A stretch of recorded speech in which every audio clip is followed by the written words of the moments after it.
فما لكم في المنافقين فئتين والله أركسهم بما كسبوا। মুনাফিক এটা আরবি শব্দ, আমরা বাংলায়ও মুনাফিক বলি। মুনাফিকের বাংলা হলো কপট, দ্বিমুখী নীতি অবলম্বনকারী, ভিতরে এক বাইরে আরেক। মুনাফিক বললে আমরা সহজে বুঝি যে মুনাফিক কাকে বলে। ইসলামের ক্ষতি যত হয়েছে কাফেরদের দ্বারা, তার চেয়ে বেশি হয়েছে কাদের দ্বারা? মুনাফিক দ্বারা হয়েছে।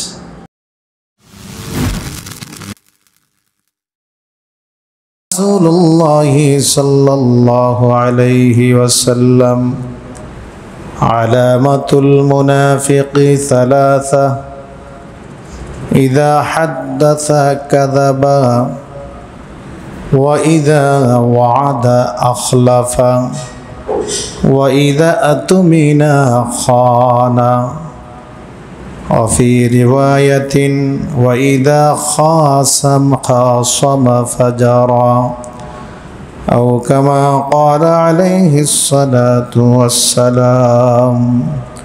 দুরূদ শরীফ। আল্লাহুম্মা সাল্লি আলা মুহাম্মাদিন ওয়া আলা আলি মুহাম্মাদ কামা সাল্লাইতা আলা ইব্রাহিম ওয়া আলা আলি ইব্রাহিম ইন্নাকা হামিদুম মাজিদ। আল্লাহুম্মা বারিক আলা মুহাম্মাদিন ওয়া আলা আলি মুহাম্মাদ كما باركت على إبراهيم وعلى آل إبراهيم إنك حميد مجيد اللهم صل وسلم وبارك عليه। আল্লাহ রাব্বুল আলামিনের দরবারে শুকর আদায় করছি, আলহামদুলিল্লাহ। অল্প কিছু সময় আমরা আল্লাহর কোরআনের কথা বলবো। দুনিয়ায় যত কথা আছে সব কথার মধ্যে শ্রেষ্ঠ কথা আল্লাহর কথা। খায়রুল কালামি কালামুল্লাহ, সর্বোত্তম কথা আল্লাহর কথা, কোরআনের কথা, নির্ভেজাল। সব জায়গায় ভেজাল আছে, কি বলেন? তো এখানেই কোরআন ভেজাল মুক্ত, সন্দেহ মুক্ত, কোনো মিথ্যা নাই, কোনো সন্দেহ নেই। এই কোরআন যে যত বেশি পড়বে সে তত বেশি সত্যবাদী হবে। সুবহানাল্লাহ। এই সত্য কথা পড়ার কারণে বেশি সত্যবাদী হবে। কোরআন এমন, এটা দেখলে চোখের জ্যোতি বাড়ে। এই জন্য এক হাদিসের গবেষণায় বোঝা যায় কোরআন দেখে পড়লে ডাবল সওয়াব, মুখস্থ পড়লে অর্ধেক। একজন হাফেজ সাহেব কত কষ্ট করে কোরআন মুখস্থ করেন, কিন্তু মুখস্থ তেলাওয়াত করলে সওয়াব পায় অর্ধেক, আর দেখে পড়লে পায় কি ডাবল। মানে দেখার দ্বারা অন্যান্য ফায়দা আছে, উপকারিতা আছে। তো আল্লাহর কোরআনের সামনে আমরা বসেছি, আল্লাহর ঘরে আমরা বসেছি। আমরা যদিও নালায়েক, অপদার্থ, অযোগ্য, তো আল্লাহর কোরআনের সামনে বসার কারণে আল্লাহ আমাদেরকে যোগ্য করে নেবেন, সেই আশা আল্লাহ পাকের কাছে আমরা রাখি। আল্লাহ কবুল করুন, আমিন। সম্মানিত মুসল্লিয়ানে কেরাম, আমরা অল্প সময় কথা বলব। আজকে আমাদের ধারাবাহিক তাফসির। আরেকটা দাওয়াত মনে থাকতে দিয়ে দেই। শাহালিবাগ ধানক্ষেতের মোড়, পূর্ব শাহালিবাগ বাইতুল ফালা জামে মসজিদে আমি 2014 সালে তাফসির শুরু করি। মাগরিব থেকে এসা প্রতি শুক্রবার ওখানে তাফসির হয়। আজকেও তাফসির করে এসেছি। আমাদের মাত্র আর 4টা সূরা বাকি আছে। কোন সূরা থেকে হবে? 4 সূরা বাকি থাকলে লাহাব থেকে। তো 29 আগস্ট ওখানে দোয়া হবে, তাফসিরের খতম হবে। এমনিতে তেলাওয়াতের খতম, আবার অর্থ তরজমার খতম, আবার তাফসিরের খতম, 3টা খতম একসাথে হবে। পড়ার খতম, স্বাভাবিক শাব্দিক অর্থের খতম, এরপরে তাফসিরের খতম। ওনারা আমার কাছে আবেদন করেছে, হুজুর আমাদের এই খতমের সর্বশেষ তাফসিরের দোয়াটা খতমটা আমাদের এশার পরে হইলে ভালো হয়। তো আমি আপনাদের সাথে কোনো আলোচনা ছাড়াই রাজি হয়ে গেছি। 29শে আগস্ট, সামনের শুক্রবারের পরের শুক্রবার এশার নামাজের পরে ওখানে খতম হবে। আরও আলেম ওলামা থাকবেন। তা আমাদেরটা বন্ধ থাকবে, এখানে হবে না, আপনাদের সকলের ওখানে দাওয়াত। রাজি আছেন না ইনশাআল্লাহ?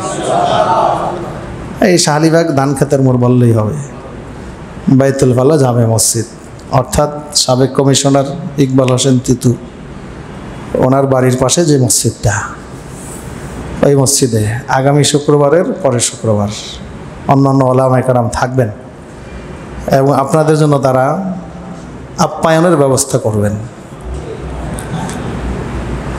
তো সকলের দাওয়াত রইল, দাওয়াত কবুল। 14, 15, 16, 17, 18, 19, 20, 21, 22, 23, 24, 25, 12 বছরে খতম হইল।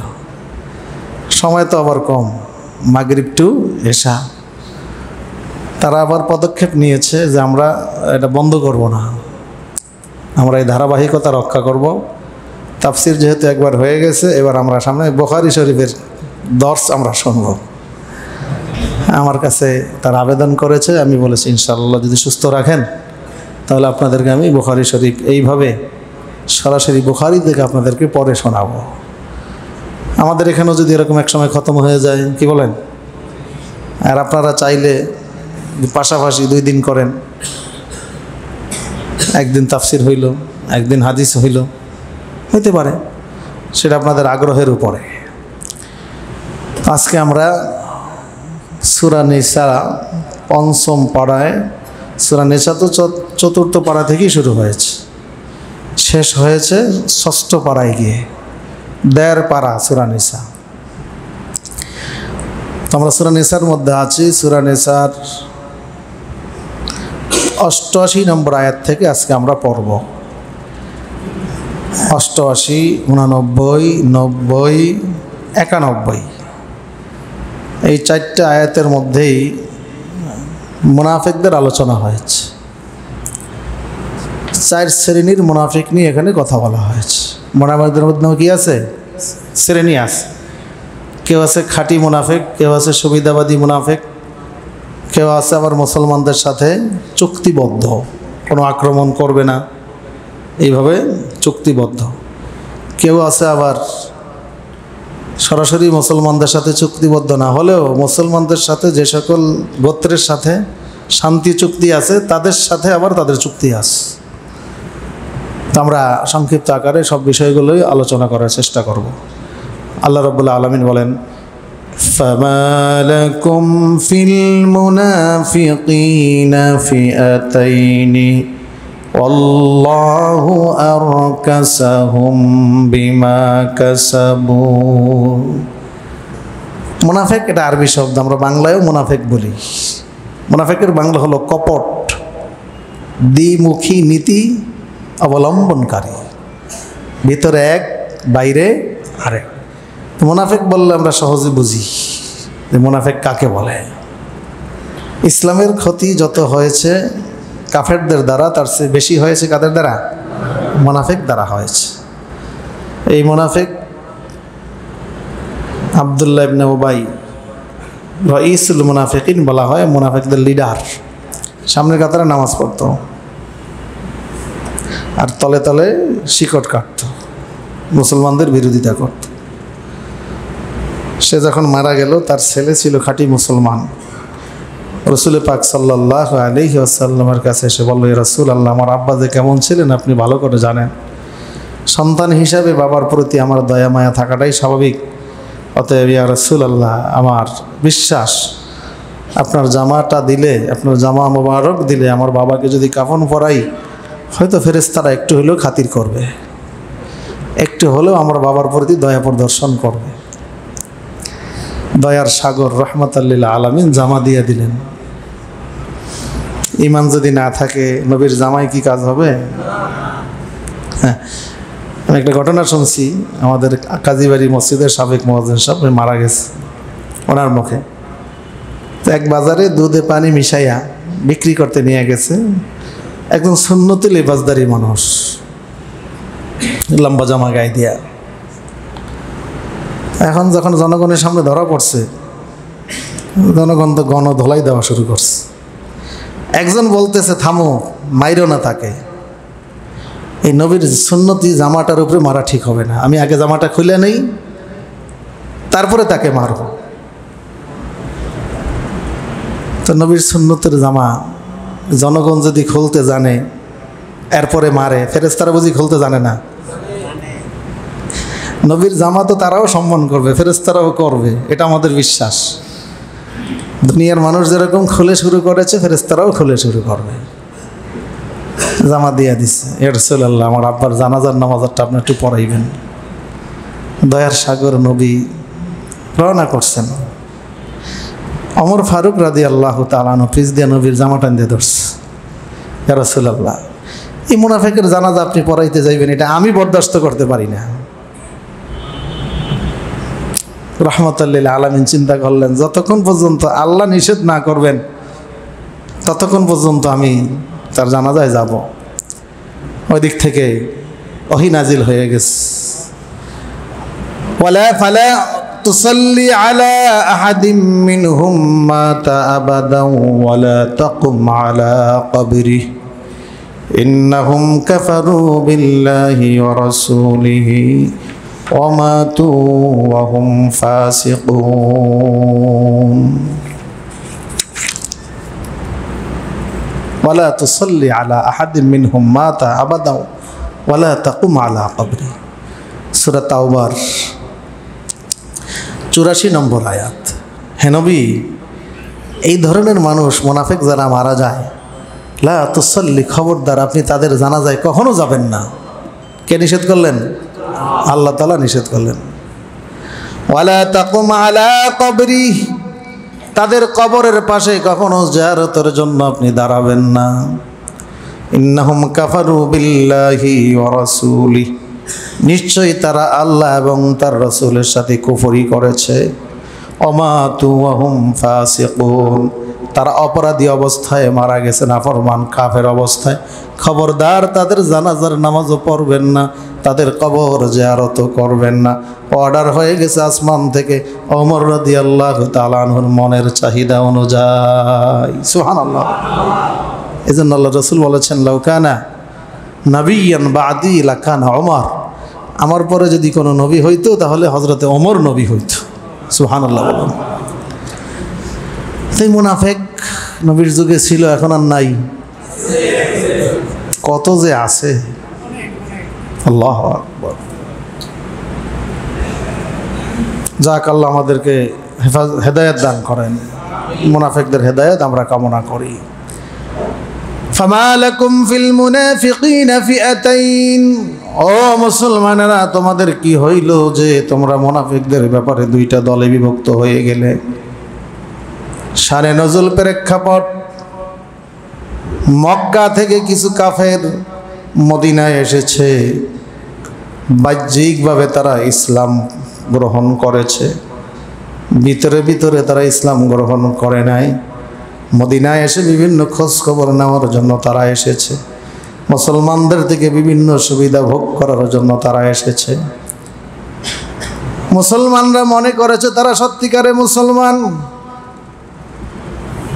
তাদের গতিবিধি দেখে অনেকে মনে করেছে তারা সত্যিকারে মুসলমান না। মুসলমানদের মধ্যে দুইটা দল হয়ে গেল কিনা তাদের ব্যাপারে। এক দলে মনে করলো ঈমান এনেছে, রাসূলের কাছাকাছি থাকে, মুসলমানদের মধ্যে থাকে, অতএব তারা মুসলমান। আরেক দলে দেখে কেমন কেমন জানি লাগে, অতএব তারা মুসলমান না, মুনাফিক।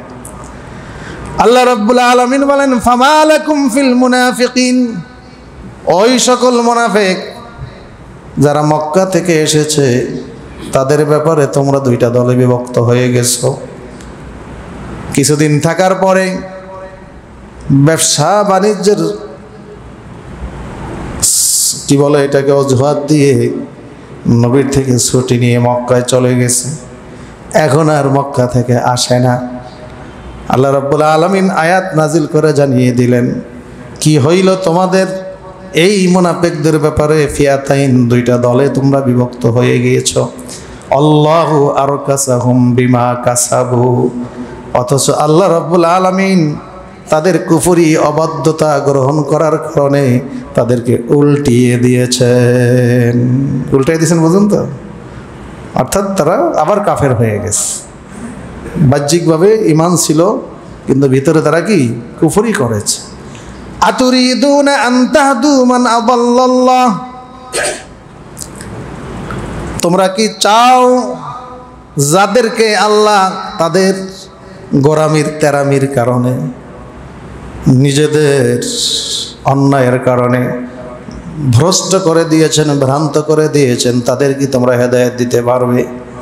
ওমাই ইউদ্লিলিল্লাহু ফালান তাজিদা লাহু সাবিলা, আল্লাহ যাকে গোমরা করেন তার কল্যাণের কোনো রাস্তা থাকে না, তারা কোনো কল্যাণের রাস্তা। ফালান তাজিদা লাহু সাবিলা, হে নবী তাদের জন্য আপনি কোনো কল্যাণের পথ খুঁজে পাবেন না।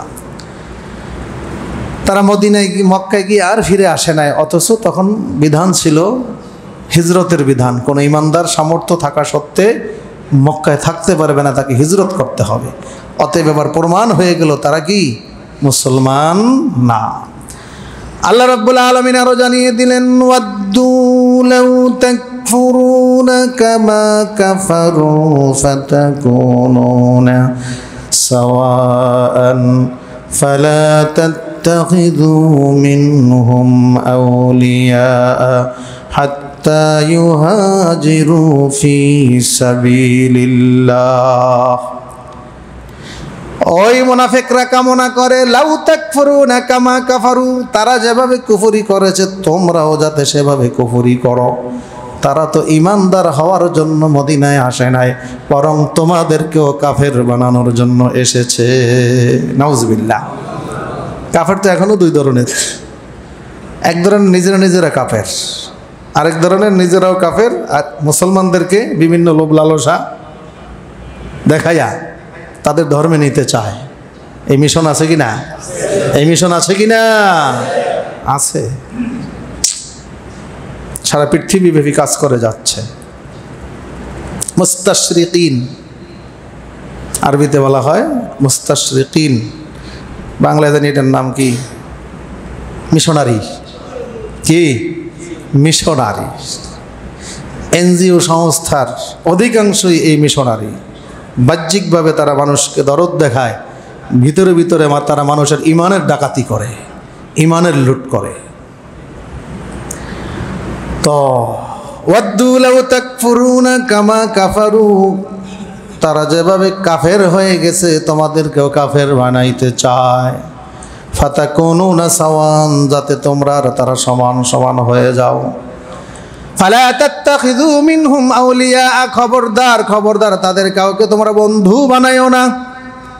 হাত্তা ইউহাজিরু ফি সাবিলিল্লাহ, যতক্ষণ পর্যন্ত তারা মক্কা থেকে হিজরত করে মদিনায় না আসে। মদিনায় না আসলে বুঝবে তারা খালেস কাফের, আর যদি আসে তাহলে বুঝবে তারা ইমানদার।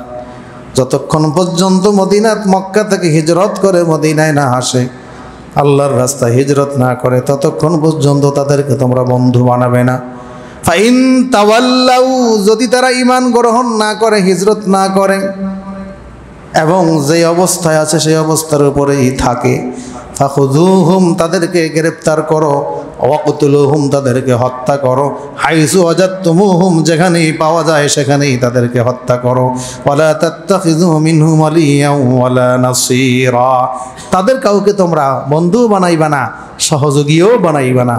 অর্থাৎ কোনো ইমানদার যদি মুরতাদ হয়ে যায়, কি হয়ে যায়? মুরতাদ, এটা আরবি শব্দ। অর্থাৎ অন্য ধর্ম গ্রহণ করে ইমানের পরে, মুসলমান হওয়ার পরে, তাহলে তার বিধান কি? মৃত্যুদণ্ড। বিধান কি? মৃত্যুদণ্ড। কোনো কাফেরকে কিন্তু মৃত্যুদণ্ড দিতে বলা হয় নাই, সে তার ধর্মে থাকবে। কিন্তু ঈমান আনার পরে যদি কি হয়ে যায়? কাফের হয়ে যায়, তখন তার বিধান হলো মৃত্যুদণ্ড। এজন্য আল্লাহ আমাদেরকে দোয়া শিখিয়ে দিচ্ছেন, মিডিয়ায় দেখা যায় মুফতি সাহেব কুফরির প্রচার করছে, যুক্তি টুক্তি দিয়ে মানুষকে কি করতেছে, কাফের বানাইতেছে। দু একজন আছে কিনা এরকম? আব্দুল্লাহ ইবনে মাসুদ আছে একজন, এমন নতুন একজন জ্বালাইছে, কি নাম কি, ইমরান বিন বশির, নাম জানা থাকা দরকার। আপনি হয়তো তার কথা শুনে হঠাৎ চমকে যাবেন। চেনা থাকলে, এরকম দাড়ি টুপি আছে, টুপি জুব্বা সব কিছু আছে, মুফতি নামও আছে, ব্যাক কল তুই ইসলাম যখন মানবি না তাহলে মুফতি শব্দগুলো এখনো লাগাই রাখলি কেন? এই মুফতি শব্দ তো মুসলমানের শব্দ, আলেম ওলামার শব্দ, কোরআন হাদিসের শব্দ। কি বলেন? মুফতি ইমরান বিন বশির বিভিন্ন যুক্তি দিয়ে মানুষকে নাস্তিক বানাইতেছে। মুফতি আব্দুল্লাহ ইবনে মাসুদ, নাউজুবিল্লাহ, এরা মানুষকে কাফের বানাইতেছে। এই দল ছিল, এখনো আছে, থাকবে। আল্লাহ পাক বলেন তাদের কথায় তোমরা কান দিও না। যদি রাষ্ট্র ইসলামী রাষ্ট্র থাকতো তাহলে এই মুফতি দুইজনেরই ফাঁসি হইতো। এই মুফতি দুইজনে কি হইতো? মৃত্যুদণ্ড হইতো। ইসলামের বিপক্ষে কথা বললে সেখানে কোনো প্রতিবাদ নাই, অন্য ধর্মের ব্যাপারে কথা বললে সেখানে প্রতিবাদ আছে, মিছিল আছে, আইন আছে, মানবতা আছে, সব কিছু আছে। কি বলেন? 92% মুসলমান, কত অসহায় অবস্থায় আমরা আছি একটু চিন্তা করছি আমরা। মুসলিম দেশে ইসলাম অসহায়, কত বড় অসহায়ত্ব আমাদের।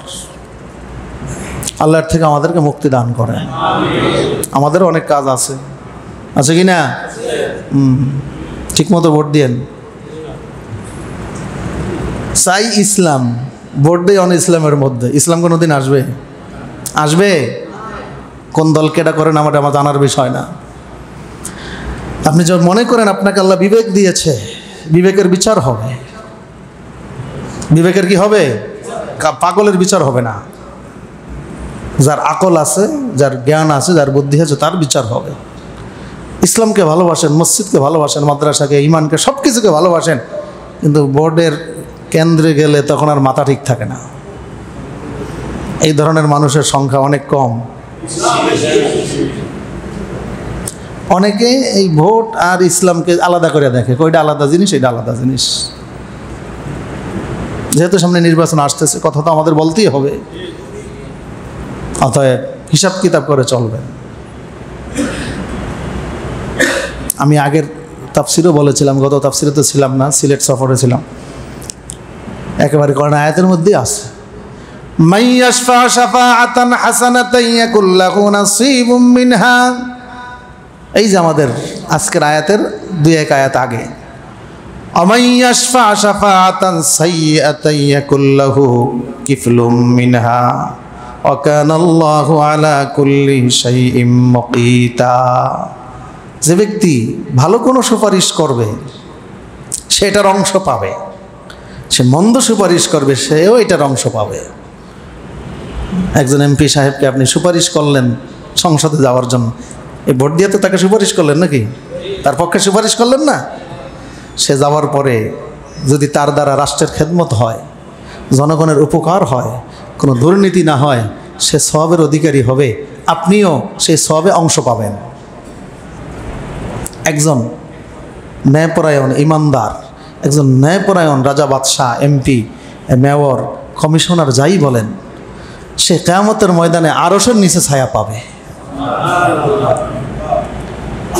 তা যাক, তাকে ভোট দিয়ে যারা বানাইলেন, আপনাদের কি আল্লাহ পাক সেই ছায়ার তলে নেবেন না? নেবেন কি না? নেবেন।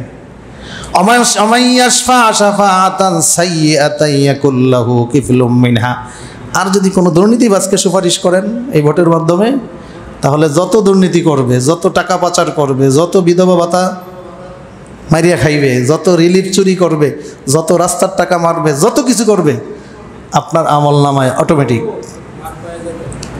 অটোমেটিক চলে আসবে। কিয়ামতের ময়দানে দেখবেন যে অনেক দুর্নীতির মামলা আপনার নামে আছে। আমনে বলবেন যে আল্লাহ, আমি তো একটা দুর্নীতিও করি নাই। আল্লাহ বলবে তখন, শোনো, ওই যে আমি সূরা নিসার 85 নম্বর আয়াতের মধ্যে আমি বলেছিলাম যে দুর্নীতিবাজকে সুপারিশ করলে সেই দুর্নীতির মামলায় তোমাকেও গ্রেপ্তার হতে হবে, এই কথা তো আমি আগেই জানাইয়া দিছি।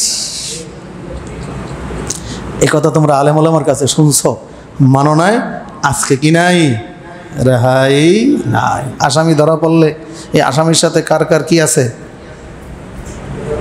যোগাযোগ আছে, এই কাজে কে কে জড়িত আছে, তাদেরকেও গ্রেফতার করা হয় কি না, তাদেরকে আসামি বানানো হয় কি না। তো দুনিয়াতে আমরা দেখতে পাই। একটু রাজনীতি হয়ে গেছে মনে হয়, কি বলেন?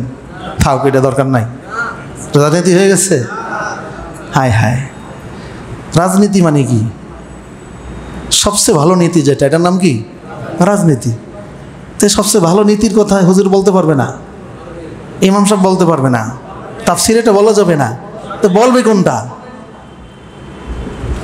রাজনীতি ভালো, কিন্তু অসভ্য মানুষেরা এটা করতে করতে এটা এখন ভালো জিনিসটা মানুষের কাছে খারাপ হয়ে গেছে। আই লাভ ইউ শব্দটা ভালো না খারাপ? কিন্তু এটা অপাত্রে ব্যবহার করতে করতে আই লাভ ইউ শব্দটা এখন সমাজে কি হয়ে গেছে? অচল হয়ে গেছে, রিজেক্ট হয়ে গেছে। এরকমই রাজনীতিটা অমানুষেরা করতে করতে কি হয়ে গেছে? এটা অচল হয়ে গেছে। অর্থাৎ সচল মানুষদেরকে রাজনীতি করতে হবে। তাহলে আবার সেই রাজনীতি মুহাম্মদুর রাসূলুল্লাহ সাল্লাল্লাহু আলাইহি সাল্লাম করেছেন, নবীরা করেছেন। সুলাইমান আলাইহিস সালাম শুধু বাংলাদেশের রাষ্ট্রপতি ছিলেন না, গোটা পৃথিবীর রাষ্ট্রপতি ছিলেন। ইউসুফ আলাইহিস সালাম মিশরের রাষ্ট্রপতি ছিলেন। মুহাম্মদুর রাসূলুল্লাহ সাল্লাল্লাহু আলাইহি সাল্লাম মদিনার রাষ্ট্রপতি ছিলেন। শুধু মদিনার রাষ্ট্রপতি ছিলেন না, গোটা পৃথিবীতে রাষ্ট্রপতি হওয়ার রূপরেখা তিনি দিয়ে গেছেন। অতএব আমাদেরকে ইসলাম ধর্মের মধ্যেই সব কিছু আছে, ধর্মের বাহিরে কিছু না। কষ্ট পেলেন নাকি আমার কথা? কোরআনের কথা বলছি। আল্লাহ রাব্বুল আলামিন বলেন, তা মুনাফিকদের এই একটা দল। আরেক দল, ইল্লাল্লাযীনা ইয়াসিলুনা ইলা কওমিন বাইনাকুম ওয়া বাইনাহুম মিসাকুন আও জাউকুম হাসিনাত সুদুরুহুম আন ইউকাতিলুকুম আও ইউকাতিলু কওমাহুম ওয়ালাউ শাআল্লাহু লাসাল্লাতাহুম আলাইকুম ফালাকাতালুকুম ফাইন ইতাযালুকুম ফালাম ইউকাতিলুকুম ওয়া আলকাউ ইলাইকুমুস সালামা ফামা জাআলাল্লাহু লাকুম আলাইহিম সাবিলা। এখানে দুই শ্রেণীর মুনাফিকের কথা বলা হয়েছে। হ্যাঁ, ওই সকল মুনাফিকরা পূর্বের আইনের ব্যতিক্রম, যেখানে পাও সেখানে হত্যা করো, গ্রেপ্তার করো, এই হুকুম যেই মুনাফিকদের ব্যাপারে দেওয়া হয়েছে, এখন যাদের কথা বলা হবে তারা এই আইন থেকে কি ইস্তিসনা, বাংলায় কি বলবো, এই আইনের বহির্ভূত, অর্থাৎ তাদেরকে হত্যা করা যাবে না। তারা কারা? তাদের পরিচয়, ইয়াসিলুনা ইলা কওমিন বাইনাকুম ওয়া বাইনাহুম মিসাক, যারা আশ্রয় নেয় এমন কোন সম্প্রদায়ের কাছে গিয়ে, যে সম্প্রদায়ের সাথে ও মুসলমানেরা তোমাদের সাথে কি আছে? শান্তি চুক্তি আছে। এক। দুই নম্বর, আও জাউকুম হাসিরাত সুদুরুহুম আন ইউকাতিলুকুম আও ইউকাতিলু কওমাহুম, অথবা তোমাদের কাছে তারা আসে এমন অবস্থায় তারা তোমাদের সাথে তোমাদের বিরুদ্ধে যুদ্ধ করতে রাজি না, অর্থাৎ যুদ্ধ করতে চায় না। আও ইউকাতিলু কওমাহুম, আবার তোমাদের বিরোধী যারা তাদের বিরুদ্ধে যুদ্ধ করতে চায় না, মাঝামাঝি একটা অবস্থা। কথা বোঝেন নাই? তোমাদের বিরোধীদের সাথেও যুদ্ধ করতে চায় না, আবার তোমাদের পক্ষেও থেকেও অন্যদের সাথে যুদ্ধ করতে চায় না। ওয়ালাউ শাআল্লাহু লাসাল্লাতাহুম আলাইকুম, আল্লাহ চাইলে তাদেরকে তোমাদের উপরে শক্তি দিয়ে দিতে পারেন। ফালাকাতালুকুম, যাতে করে তারা তোমাদের বিরুদ্ধে যুদ্ধ করতে পারে। ফাইন ইয়াতাযালুকুম ফালাম ইউকাতিলুকুম, যদি তারা তোমাদের থেকে যুদ্ধ থেকে বিরত থাকে, তোমাদেরকে এড়িয়ে চলে, যুদ্ধ না করে, ওয়া আলকাউ ইলাইকুমুস সালামা, তোমাদের সাথে শান্তি চুক্তি করতে চায়, ফামা জাআলাল্লাহু লাকুম আলাইহিম সাবিলা, তাহলে আল্লাহ তাদের বিরুদ্ধে কোনো পদক্ষেপ গ্রহণ করার জন্য তোমাদেরকে অনুমতি দেননি, কারণ তারা তোমাদের জন্য ঝুঁকি না। দুই দল, তিন দল গেল, এবার আরেক দল। সাতাজিদুনা খারিনা ইউরিদুনা ইয়ামানুকুম ওয়া ইয়ামানু কওমাহুম কুল্লামা রুদ্দু ইলাল ফিতনাতি ওয়ারকিসু ফিহা, আরেক দল মুনাফিকদেরকে তোমরা পাবে যারা তোমাদের কাছেও নিরাপদ, আবার ওয়ায়ামানু কওমাহুম, তাদের সম্প্রদায়ের কাছেও নিরাপদ। কুল্লামা রুদ্দু ইলাল ফিতনাতি উরকিসু ফিহা, তবে যদি তাদেরকে ফিতনার দিকে, শিরকের দিকে, কুফরির দিকে ডাকা হয়, তাহলে তারা কুফরির মধ্যে লিপ্ত হয়ে যায়। কিন্তু তোমাদের বিরুদ্ধে কি করে না? যুদ্ধ করে না।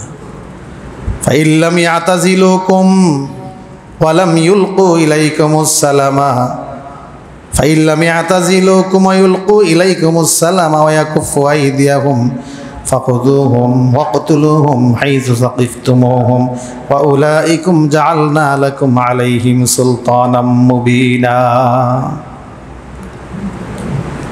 তোমাদের কাছে তারা, অর্থাৎ তোমাদের বিরোধিতা করে না, আর কাফেরদেরও বিরোধিতা করে না, কিন্তু কুফরির দিকে ডাকলে তখন তারা কুফরির দিকেই চলে যায়। বোঝা গেল তারা তাদেরই দলভুক্ত। ফাইল্লাম ইয়াতাজিলুকুম, যদি তারা তোমাদের বিরুদ্ধে যুদ্ধ পরিত্যাগ না করে, ওয়ায়ুলকু ইলাইকুমুস সালামা, শান্তি চুক্তিতে আবদ্ধ না হয়, ওয়ায়াকুফু আইদিয়াহুম, এবং তারা তোমাদের প্রতি হত্যার, নিষ্ঠুরতার, জুলুমের হাতকে তারা বিরত না রাখে, ফাখুযুহুম, তাদেরকেও পাকড়াও করো, গ্রেপ্তার করো, অকতুলুহুম, হত্যা করো, নিহত করো, হাইসু সাকিফতুমুহুম, যেখানে পাও সেখানেই, ওয়া উলাইকুম জাআলনা লাকুম আলাইহিম সুলতানাম মুবিনা। তোমাদেরকে আমি আল্লাহ তাদের বিরুদ্ধে একেবারে স্পষ্ট রাস্তা, তোমাদেরকে স্পষ্ট শক্তি, ক্ষমতা তোমাদেরকে আমি তোমাদের জন্য ঘোষণা করলাম। তো এই কয়েকটা আয়াত কয়েক শ্রেণীর মুনাফিকের ব্যাপারে নাজিল হয়েছে। আজকে এই পর্যন্তই থাকুক। 91 নম্বর আয়াত শেষ হয়েছে। এরপরে সূরা নিসার 92 নম্বর আয়াত থেকে তেলাওয়াত হবে, তাফসির হবে। 92 নম্বর আয়াতে হত্যার বিচার কি হবে, অন্যায়ভাবে কেউ কাউকে হত্যা করলে সেটার বিচার কি হবে, এই বিষয়ে আলোচনা করা হয়েছে। আল্লাহ রাব্বুল আলামিন আমাদেরকে তৌফিক দান করুন। একটা দাওয়াত তো দিলাম সেপ্টেম্বর মাসের, আগস্ট মাসের কয় তারিখে? আরেকটা দাওয়াতও গত তাফসিরের আগের তাফসিরে দিয়েছিলাম। একটু বেশি আগে বললে তখন প্রিপারেশন নেওয়া কি হবে, সহজ হবে। সেটা হলো সেপ্টেম্বর মাসের 6 তারিখ শনিবার, ওই যে আমাদের গ্রামের মাদ্রাসায় সিরাতুন নবী মাহফিল, আমি যাব ইনশাল্লাহ সকালে, সেপ্টেম্বর মাসের সকালে, 6 তারিখে সকালে, শনিবারে। ছুটি আছে, সরকারি ছুটি, চাকরি বাকরি যারা করেন একদিনের জন্য যেতে পারবেন। একান্ত যদি চলেই আসতে চান, আবার রাত্রে রিটার্ন করার লঞ্চ আছে 11টায়, পরদিন সকালবেলা এসে পৌঁছতে পারবেন। দাওয়াত থাকলো, সুযোগ হলে যাবেন। দাওয়াত আমরাও খাই, আবার আপনাদেরকেও দেই। কি বলেন? তাহাদাউ তাহাব্বু, আল্লাহ নবী বলেছেন একে অপরকে দাও আর খাও, তাহলে পরস্পর মধ্যে কী হবে? মহাব্বত হবে। হাদিয়া দাও। অতএব দাওয়াত আপনারা দিলেও তো আমরা অস্বীকার করি না, হ্যাঁ, আর আমরা দিলেও সুযোগ থাকলে আপনাদের যাওয়া উচিত। আল্লাহ আমাদেরকে তৌফিক দান করুন। দুরূদ শরীফ, আল্লাহুম্মা সাল্লি আলা সাইয়্যিদিনা নবিয়িনা